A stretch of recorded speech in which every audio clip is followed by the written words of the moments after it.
Welcome, I'm Darren, and I'll be your guide today as I look at Donruss's triple play card sets from 1992 through 1994. Every one of the three main sports had one company that was really kind of the innovator, pushing everybody forward. In basketball, that was Skybox. In football, that was Pro Set, and eventually Pacific became the card set, the card company that really pushed everybody else along. Well, in baseball, that was Donruss. And Donruss liked to think outside of the box, but they liked to do it in a way where when they created it, you just went, oh yeah, well, of course. Hasn't somebody else done it? And then you realize, no, nobody has done it. And that's kind of the whole key to the way that Donruss would work. They would go out and they would make these card sets that just made perfect sense. And for some reason, nobody had really thought of it. In 1991, they did that with a card set called Studio, where the card sets are all portraits of players. Really nothing more needed to be said about it, and it made so much sense, it worked pretty well. Now they would have to evolve it over time because that's just the nature of, in card collecting, especially in the 90s, you had to constantly be reinventing. Well, Donruss, they liked the fact that Studio worked, and it was a card set that was made for the sake of making a card set. Nothing more than that. Just let's have some fun, make a card set, and why not? And so in 1992, they decided to do the same thing, but they wanted to hit a particular market that just really hadn't been addressed, and that was the market of young kids. Now, I guess I should say that market had been addressed. There had been some secondary card sets like Topps Big, and in fact in 1992, Topps created a card set called Topps Kids. So there were card sets designed for younger kids, but there was no major professional card set that was built for the specific function of addressing young kids. And that's what Donruss wanted to do in 1992 when they created a card set called Triple Play. Triple Play, the whole concept of it was that this was supposed to be for preteens, the late kid stage where things are still big and magical, and you're kind of discovering things still at that point. That was the market they wanted to go after. And when you look at the card, it's very clear. The red to yellow to red fade on this is a card that is not just trying to stand out in a display case. This is a card that is trying to stand out on Google Earth. This card is absolutely going to grab your attention and hold it. It's got the energy just in the card, in the colors on the card. You add to that the tilted frame for the image of the player, and then the four corners all have something on it. It's a really dynamic card front that is fun, it's engaging, and it locks in somebody who doesn't have a lot of attention span. It pulls them in and gets them excited. And some of these images are actually a lot of fun.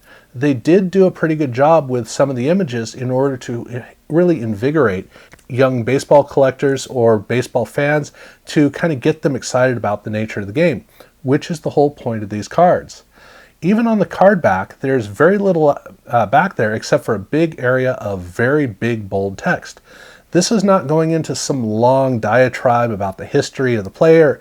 This is a very simple, straightforward affair where somebody who doesn't have a lot of attention span can get in, lock in, read it, and then move on. So these are not the cards that you're sitting there on your rug reading all Saturday long. That's not the card set that this is. This is for a younger audience that needs to be pulled in, where their attention span needs to get locked in. That's where they went with this.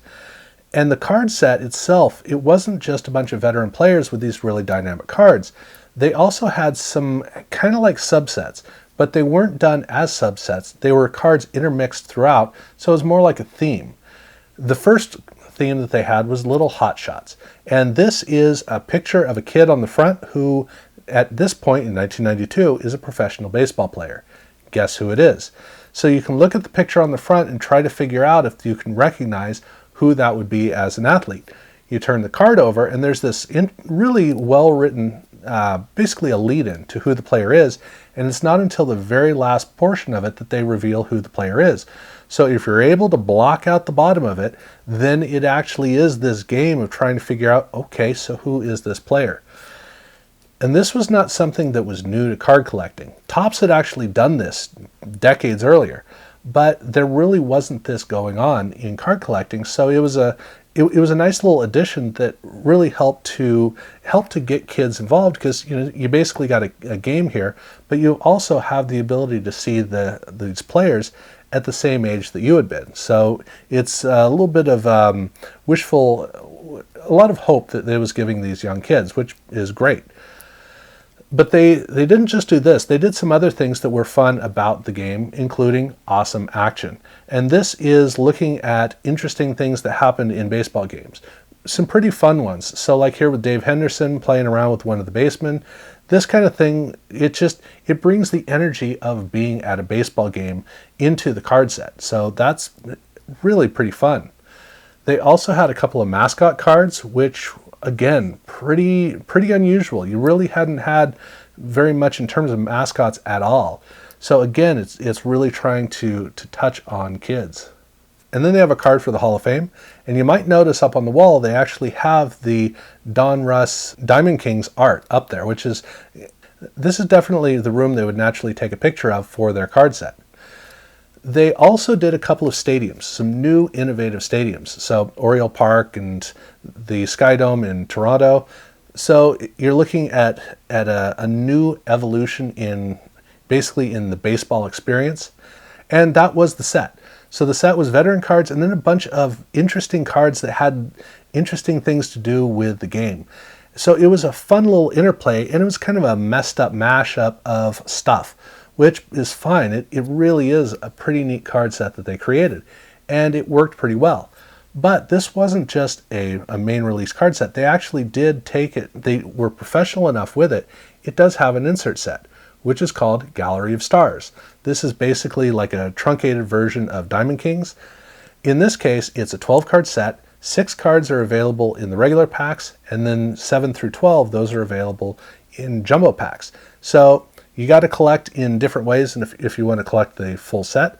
But the art on this is really good art. It's really fun, stylized art that's, again, very energetic, very bright, really nice, and it's so much better than the Donruss Diamond Kings art from the 1980s, which I was never a fan of. But these, I really do like it. But every pack also came with a scratch-off. And this isn't something that's collectible. It was just a scratch-off game that they had, but it wasn't a game. It was a contest. And so what you have are 4 bases, and you scratch all 4 of them off, and you find out if there's any baseball term that's repeated. And if it is repeated, then it's an instant win card, and you send it in. So the cards look like they are some interactive game, but they're not. They're just a contest, so there's nothing really to it. But those do show up in every single pack. So 1992's Triple Play card set was pretty successful. Successful enough they were able to do the same thing in 1993. But kids are growing up, and so the audience that you captured in 1992, they're now a year older, so that they're a year more sophisticated and really starting to now get into card collecting proper. You could do the same thing and hope that every new generation, year by year, is going to get caught up in the same thing, but that's really not the way it works.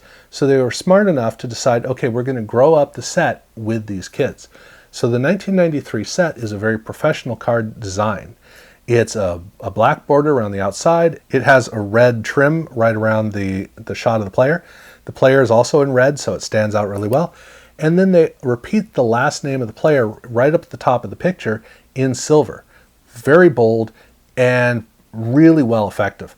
The images aren't as much fun as in the previous year, but the whole card is supposed to be like, okay, we're becoming adults, we're getting serious about this, and that's what these cards do. They really do a great job of moving up to the next stage. And they do still have all of the same themes inside of it. So Hot Shots, here we have a whole new set of players who show up as shots as kids. And then they also have mascots again, only in this case, they do a card of mascots. Because this is kind of they basically have a theme called Fun at the Ballpark. And some of the cards are fun at the ballpark, and some of them are just kind of interesting cards. So they have one regarding mascots. They also have some weird shots. And they also have some players who are new to a team.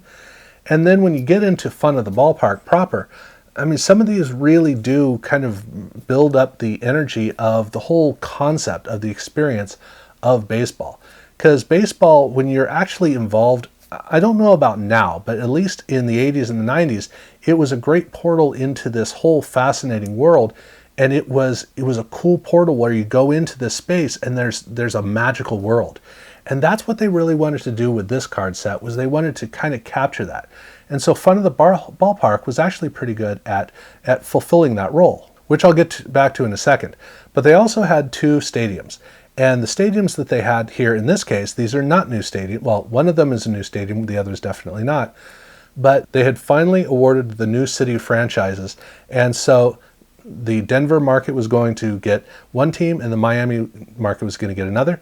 So that meant that Joe Robbie Stadium and Mile High, these 2 stadiums were going to be added to the fold. So we have a whole card just for Mile High.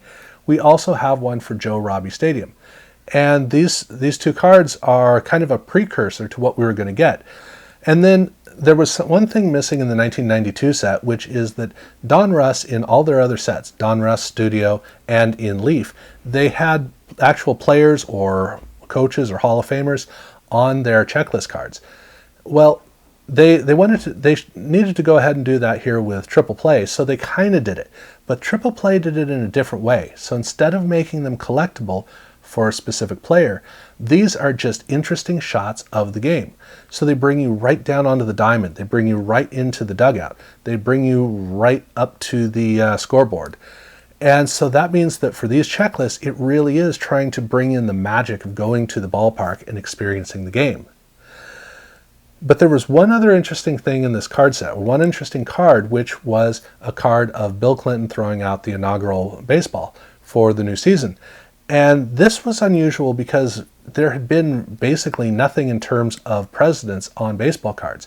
Nowadays, it's a lot more common to see it in one capacity or another, but here in 1993, this was pretty unusual. So I think it is the first time that Bill Clinton shows up on a baseball card, but I can't remember very many other I can't even remember any presidents showing up on baseball cards, Major League Baseball cards prior to this. So this was definitely the right card set to see this.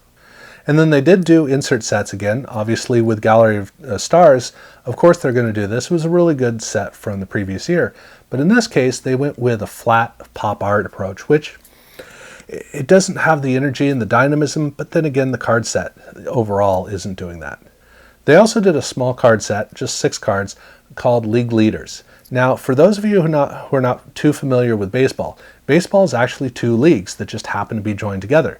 They actually have different rules too.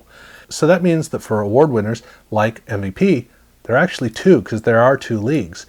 And so here with the League Leaders set, it's a 2-sided card, full bleed on both sides, with the AL winner on one side and the NL winner on the other. And I think they did a really good job with the images that they select. They're pretty busy images, but I think they work well for a full bleed.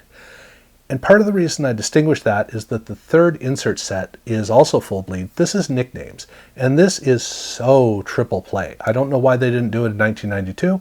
Here we have the opportunity to see the players' nicknames. And really significantly, it's done with a holofoil, which was very, very rare at this time. So these cards were really exciting. They don't age too well because they're not well designed otherwise. They're supposed to be big and flashy, which they are, but that's about it. But they did do another scratch-off game, but in this case it's an actual game, not a contest. They have a whole card set of 30 folded over games where on the front they have these baseball matchups which really don't mean anything necessarily, but every single one of these does have a specific player on the front, which means every one of these cards is actually a collectible for a specific player. Inside, you have a whole bunch of boxes, and you have a baseball diamond, and you have a 3-inning scorecard up at the top. And then what you do is you and another person can go through on one card, and you scratch off the boxes, and you find out how the game goes for you. And so you're trying to go around the bases and score runs. And so this one is actually an interactive, fun game. This is not a contest. It doesn't have some special prize at the end. And also, like I said, there are 30 of these. They're all numbered, so they're collectible. And 27 of them are kind of like the regular season. And then they have it closes out with an ALCS, NLCS, and a World Series matchup. So I don't know if this is done so that you could have like a tournament where you have all 30 of these and you just see who makes it all the way through. How that works, I don't know. But it is kind of interesting that they do have those at the end. So for 1993, this was a transitional year for Triple Play, because going into 1994, they needed to kind of get away from catering to kids, because there wasn't really space for that. Partially because Upper Deck had jumped into that very same space, and when the problem with Upper Deck is that they threw money at problems. So whatever somebody came up with, they were the big corporation that came in and just obliterated everybody else. So there wasn't really a place for Triple Play for young kids, so they needed to evolve it into more of a standard card set. And what they came up with was gorgeous. This is about as 94 as it possibly gets. 3/4 bleed card, color fade down at the bottom. What really makes these cards interesting, though, is that they have a subtractive text of the player name. Instead of having the player name, it's just the player's last name, but the letters are windows into the bottom portion of the image, which means that when you look through that color fade, you actually see a pattern.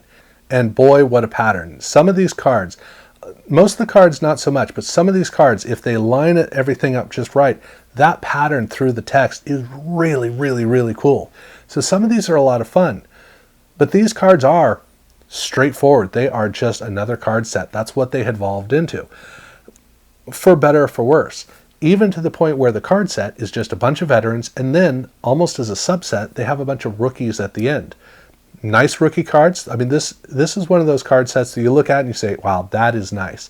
That's a card set I want to have. That's basically all that it gave us. It did, though, give us some much nicer checklists, because there are 3 checklists, and here they went with a full shot of the player on the front. And down at the bottom, they have a red to yellow color fade. Sound familiar? And these are done like a regular card on the card front. On the card back, they still have the full checklist on the back, but because they have players, that means these are actually collectibles. So they have 3 checklists with Frank Thomas, they also have Barry Bonds, and they have Juan Gonzalez. So those are the 3 players that they have on checklists, so that means, again, these are collectible for specific players. That's the set. And they did not do any scratch-offs, but they did do some inserts. And the first insert is Bomb Squad. This is a sepia shot of the player on a nearly sepia card with some gold foil that's hard to read. And yeah, it's something they threw together, really doesn't do anything. It's a shame, not because they owed us anything, but just because if you're going to come up with something, I look at this and I can't figure out why you would. But at any rate, they got that. They did not do Gallery of Stars, but they did do nicknames. But the nicknames cards, these are different. So these are gorgeous cards. They're overly designed, which is fine, but every single card does have a player on it, but the nickname is not the player. The nickname is the team. And so like in the case of the Mark McGwire card here, the team obviously is the Oakland A's, but the nickname is the White Elephants, because that's the Oakland A's nickname. So this is something I really don't understand why they didn't put in the Triple Play sets in the previous 2 years, because this is the kind of thing that you want to really engage people with. You know, who knew that these teams necessarily had nicknames? And you definitely want to find out. So it's good that they finally got around to it. But this was the big insert set in this set, primarily because it's a gorgeous insert set. I say that because the third insert set they had was Medalists. No, this is a big no. It is basically a Neapolitan ice cream take of a card. It has foil with gold foil, silver foil, and copper foil. Looks terrible. Difficult to read any of the text on the card. Difficult to see the images. I mean, it's a fun concept. It's not a good execution. So this is a weird set, because the set is an absolute home run for a main set. I love the nicknames. The other 2 insert sets are just kind of filler. And that was kind of the problem with this card set, was it just became another churned out card set, and it didn't have a specific purpose. It had lost that. And they didn't bother to revive it in 1995 and try to bring it back to kids or anything like that. They let it go. They let it just be a 3-year affair, which is fine. It was a fun 3-year affair. For the most part, it ended on a high note. But the whole point of these cards is it was for little kids. And that's what 92 and, to a lesser extent, 1993, that's what these cards are successful at doing. And what's really fun is these are junk wax boxes, which means they're very easy to get. So this is something that still can entertain kids. which for a whole new generation to discover these cards might be a really fun thing. I can't speak to that myself, but what I can tell you is when I go through these cards, I remember being a kid, and it really does cater to that. So that's what I've got to say for Donruss Triple Play. If you've got any questions, definitely let me know. I have done a video on the Upper Deck Fun Packs card sets. If you want to go and check out Upper Deck's version of doing this, their answer to this. Definitely, if you haven't had a chance to check out my other videos, definitely do that, and do subscribe. But yeah, other than that, thank you very much for watching.